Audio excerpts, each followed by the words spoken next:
Hi, this is Patricia Stepler with your Inside Power, where we look at how you can have the power inside you to change your life and to change your world. Today, I'm beginning on a topic of prosperity, and this is going to be a series that I'm doing on prosperity.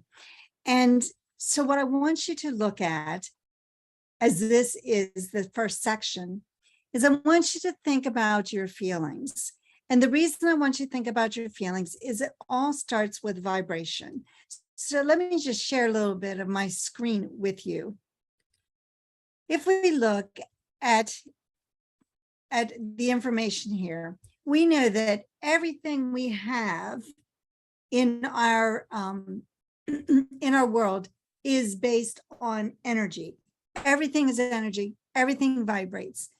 There is a frequency level of vibration. Everything you have right now, you have because you are in harmony with that frequency. Your relationships are in harmony with a certain frequency. Your health is in harmony with a certain frequency. Your prosperity is in harmony with a certain frequency. Now, all these frequencies vibrate at a different rate. The law of attraction is very much connected to vibrational levels. In fact, the law of attraction is part of the greater law, which is the law of vibration. So what I want you to realize is that everything, there are ideas in the ether. These ideas come to us. And if we are in harmony with those ideas, and we get on that frequency, then we can get into that vibration and attract that into our lives. So keep in mind that there are all different frequencies, infinite number. And everyone is connected to the one above or below us. So you have all these different frequencies. They're all connected, just like this. They're all intertwined. You can move up or down within those frequencies. But if you want to make a huge jump, you're going to have to move to a much higher frequency. So as long as you're not making any massive changes in your life, you just simply move from one frequency to another. But when you want to make a really big change in your life, you're going to have to move to a higher frequency that is completely at odds with the life that you have today. And it's going to have to go beyond your senses. So I want you to take an honest look at your life and see where you are. If you tend to look backwards, like Steve Jobs said, you can never connect the dots going forward. You can only connect the dots going backwards. So if you start to look at how you got to the position or to the place that you are in your life now, you should be able to connect those dots. You can find different points in your life where either you made a small gain or maybe even a significant gain.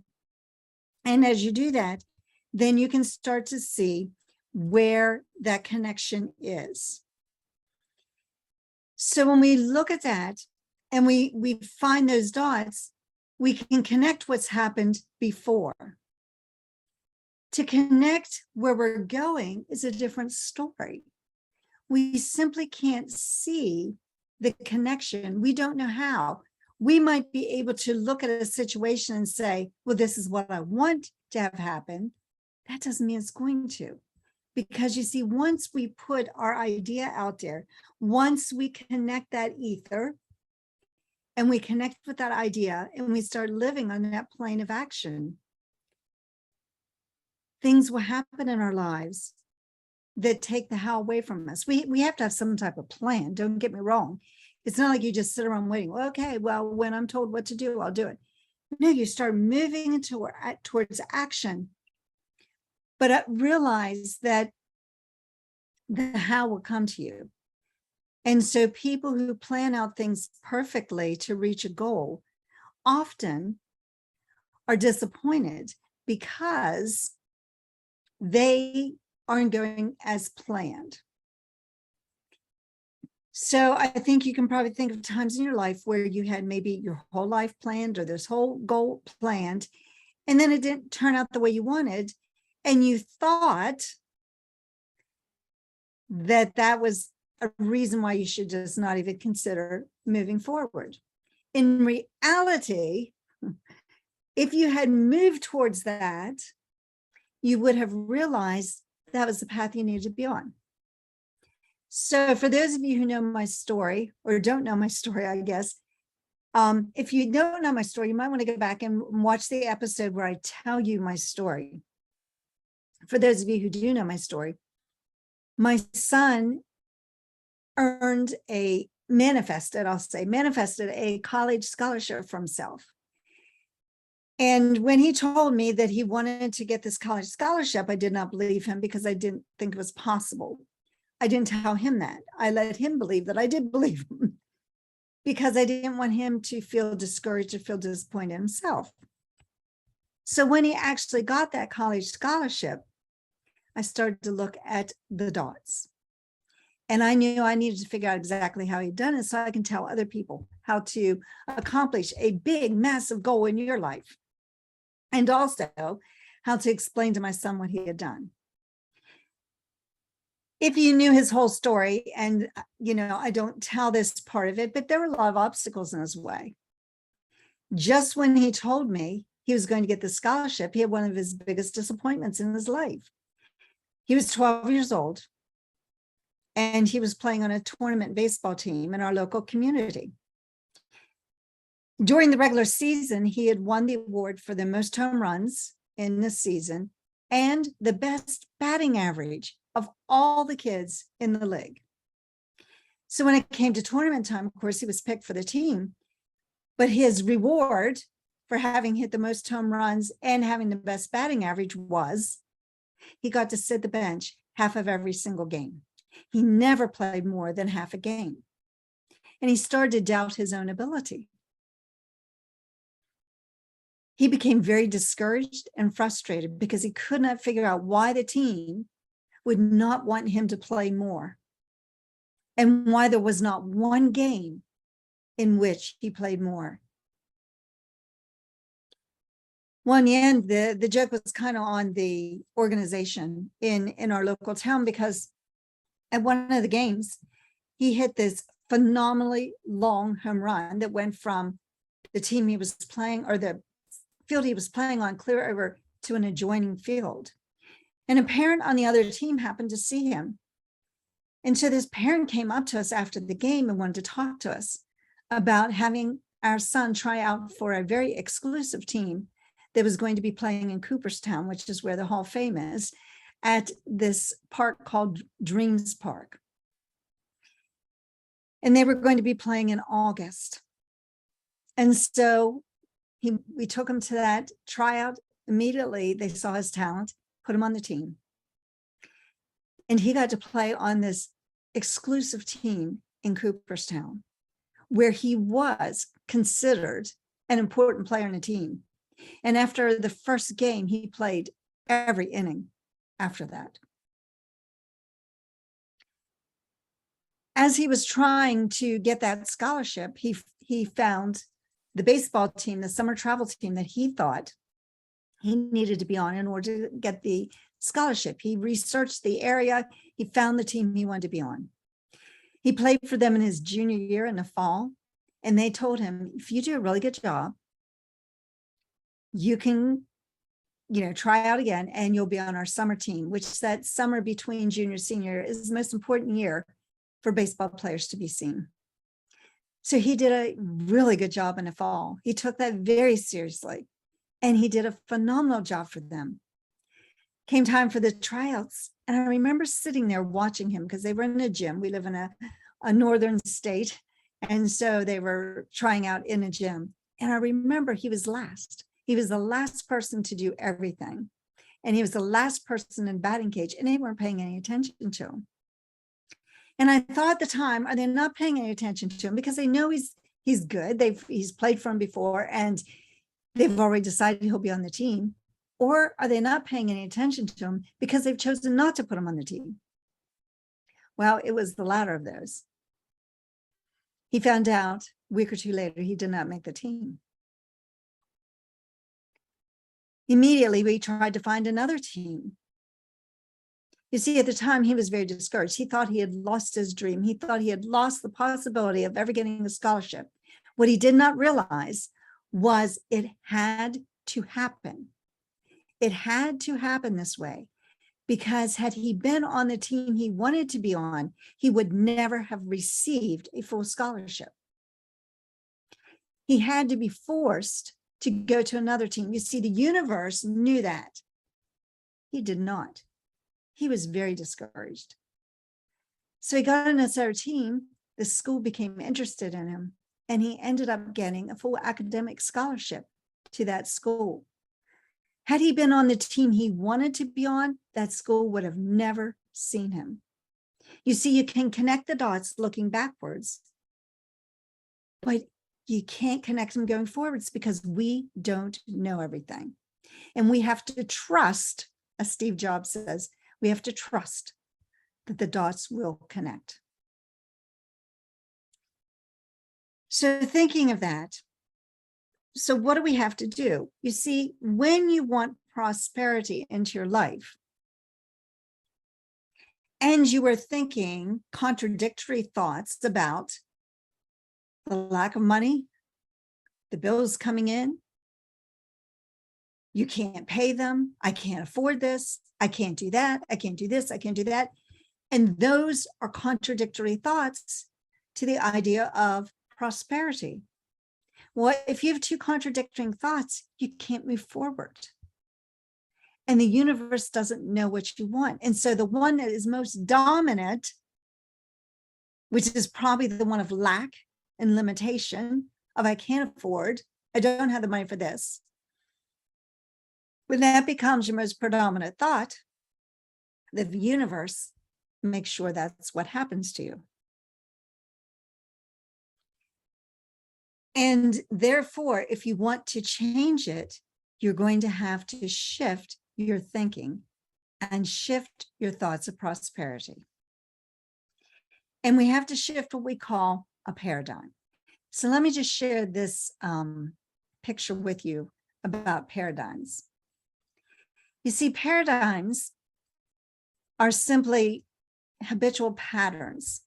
They're mental programming. Well, what does that mean? It's something that you've repeated over and over again. You have programmed it. Just like a computer is programmed, your habitual thinking becomes programmed. And so if you have had those thoughts, and you may have had those thoughts generationally, you may have heard your parents say, we can't afford that. Or who do you think you are? Or we are, you know, do you think money grows on trees or anything like that? And that gets formed into these mental paradigms that we have. So this drawing will help you to understand what you have to change. You see, this drawing was made by Dr. Thurman Fleet back in 1934 because he was dealing with people and trying to help them solve their issues. And he realized that we think in pictures and we don't have a picture of the mind. So he drew this stick figure to show people. So we have a conscious mind, we have the subconscious mind. There are actually more parts to the mind than this. These are the two most important. And we have the body. The body is important because the body is controlled by the subconscious mind, not by the conscious mind. It's controlled by the subconscious mind. You can think something, you can want to do something consciously, but if your subconscious is stopping you, you will not go into action to do it. So your conscious mind is the intellect, it's where we educate people, it's where we're schooled, is completely objective, meaning that it can decide, excuse me, it can decide whether you agree with an idea or you don't agree with an idea. So you have this thoughts that come to you through the ether, through the atmosphere, and that thought gets in your conscious mind. You can decide, yes, I want to do it. No, I don't want to do it. The subconscious mind is the emotional part. It's what we sometimes call the heart. And it's the feeling part. It's where you get that, urge to do something or not do something. It's completely subjective, which means it does not think for itself. It does not decide whether it's good or bad. It only does what's told. And so as you form those paradigms, they are formed in the subconscious mind. And those repeated patterns are there over and over again. So what we have to do is we have to start to realize that we're not living from the outside in, we're living from the inside out. And we have to start shifting our thinking so that we start to figure out what we want to do and not allow the world to determine it for us. You see, if my son had allowed the world to determine it for him, he would have never gotten that scholarship, because he would have listened to that coach on the team where he did not make it tell him, oh, don't worry, wait until the fall of your senior year, and then you can be on the team. But he chose not to. He listened to inside of him, and he listened to the idea that maybe there was another way to get there. So when we get this idea, and the ideas originated in the conscious mind, they come in from the ether, from those ideas floating around the universe, and you decide if you're in harmony with it, you accept it, reject it, you think about it. And that idea starts to spin in your head, and you start to think about it, and you start to focus on it. This could be prosperity. This could be, I am prosperous. I am prosperity. I am earning lots of money. I have a bank account that is full and overflowing. So you get those ideas in your head. But if they run into that paradigm that has been telling you all this time, you can't afford it, I never have any money, my bank account's always empty, my checking account goes under, I don't have enough money for the end of the month. If it hits that, the idea is in complete conflict. And so even though prosperity is what you want, you're looking at that paradigm, and your action, your body will take to do nothing different. They'll just stay stuck. This is why so many people are stuck. They do not understand that the problem lies within them. It lies within their minds. It lies within their mindset. And if you can learn to change your mindset, you can do anything you really want. So if we go in and we now have that idea, but now we've built that new paradigm, and now we believe that we can do what we want, because here's the beauty. Even though that bank account may be empty, even though you may not have the money to do something, you've built this beautiful picture, because you see what it says there? The subconscious mind does not distinguish between real and imagined. So now you've been living in this imagination of what it feels like, what kind of things you do, how you are in a different place in your imagination. So you've built this new paradigm. You have the idea of prosperity. You've built this paradigm of what it feels like to be prosperous. And because that's where you're living, you're acting as if you're prosperous, not necessarily spending the money, but you're acting like you are. Your body gets these ideas, and you're starting to get results. And that's what you need to do in order to change from lack and limitation thinking to prosperity. So Emerson said, Ralph Waldo Emerson said, a man is what he thinks about all day long. What thoughts are you thinking about? Are you consumed by what you do not have? Or are you consumed by what you do have in your imagination? For some people, that seems like a really difficult thing, and something that maybe we are not necessarily comfortable with doing, because maybe we think we don't deserve it, or maybe we think that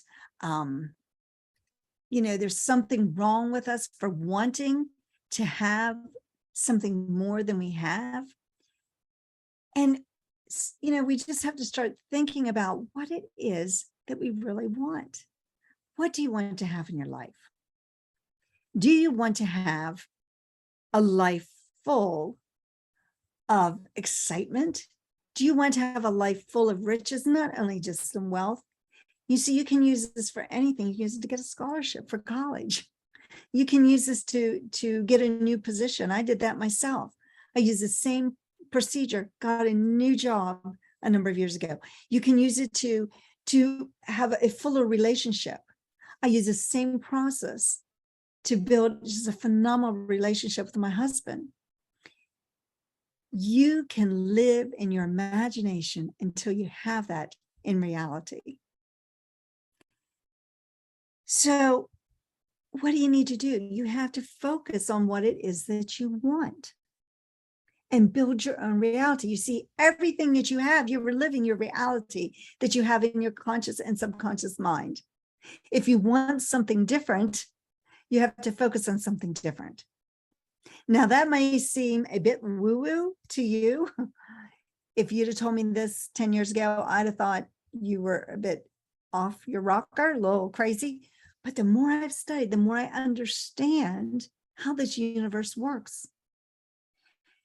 And we build our own reality. And I can go back, like Steve Jobs says, you can't connect the dots going forward, you can't connect them going backwards. I have gone back and connected the dots in my own life to see that this actually is true.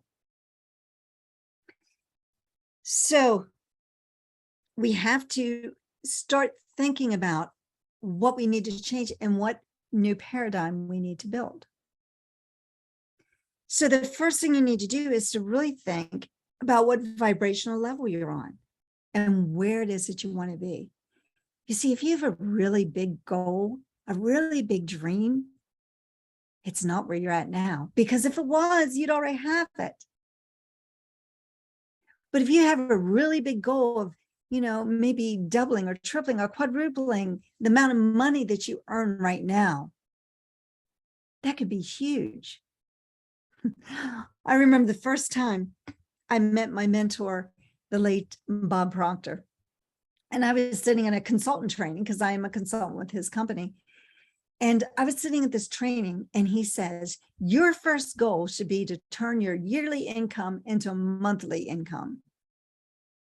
Well, at the time I was teaching school and I just joined his company to become a consultant. So where was my mind? My mind was on, I'm on a teaching scale. I can't do that. I'm on a set pay scale.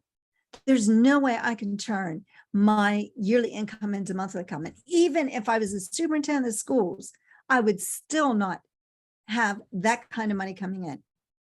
And as I'm sitting there tuning him out because I'm trying to figure out how I can make that happen, it finally dawns on me, you are sitting in a consultant training where you have just said, yes, I want to have my own business. And yet there I was, stuck in my paradigm of school teaching because that's all I knew, and being on a pay scale and not even having the opportunity to be better than other people and earn more money. You see, in the school system, I didn't even have that opportunity. If I did a super good job and somebody had the same years of service I did, we got the same pay. And that was frustrating because I saw plenty of people around me that didn't do near the work that I was doing, and yet we were getting the same pay. Sometimes you wonder who's smart and who's stupid here, right? But anyway, so here I was sitting this consultant training, and that's what he was talking about. You see, I had to build a new image. I had to build a new paradigm. I was in a world that I was completely unfamiliar with, and I could not relate to it with my own five senses. Just like that slide said. And I had to make the changes in my life in order to accomplish the goal that I wanted. Is this easy? Well, not exactly. It takes work. It takes time to change those paradigms. They're not going to change overnight just because you know this, because they're strong, they're powerful. They have kept you moving however old you are. And those routines are so embedded. Do you realize that 95%, this is what some scientists say, 95, even as high as 97% I've read, of your day is habitual. That's how strong those paradigms are. They take over. And in some respects, that's a good thing. If you had to think about every single thing you were doing, and you couldn't just go to a sink and turn the water on, you had to think, I need to walk to the kitchen. I need to move my hand, and I need to turn this lever, and then the water will come out, and I need to wash it. If you had to think about all that, you would be exhausted. You see, some of those patterns of behavior are so helpful to make your day go so much easier. The problem is when those paradigms control us to the point where it's limiting the potential we have inside of us.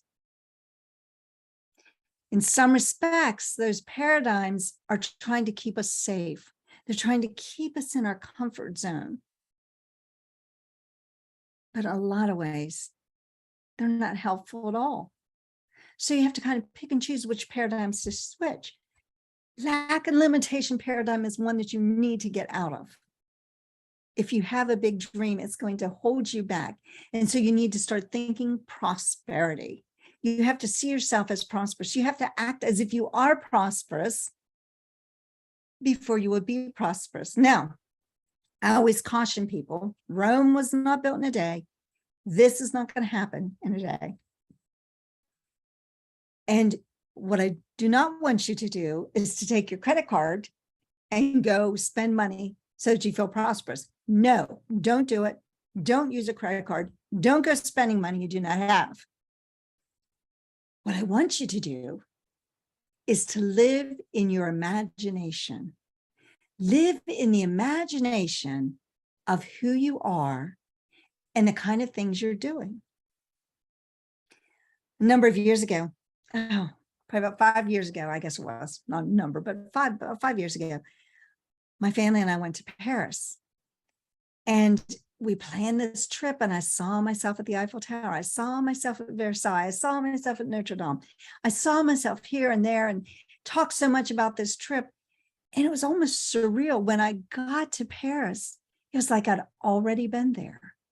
You see, I really had in my imagination. Now, was it more magnificent to see in person? Absolutely. But I kind of lived there in my imagination for quite a while. And I expected to see the things I saw.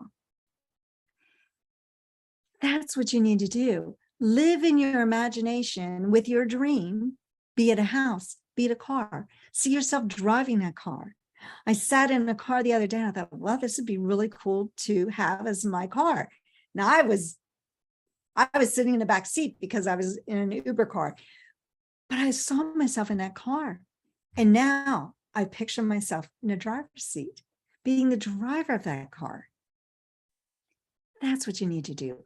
Play with it in your imagination. And then the next thing I want you to do is go to my website. My website is Your Dream Power, just like the book you see underneath the elephants here, yourdreampower.com, and look for an event, because I'm often doing different events. Sometimes there's one-day events, or maybe a small charge to that. I do master classes. They're all listed there. Please go there. Find an event to come to so that you can get more of this information and you will be able to accomplish the goals and dreams that you want. This is Patricia Stepler with Your Inside Power. And my website is Your Dream Power. This show is Your Inside Power. And I will see you when you become the magic in your own dreams.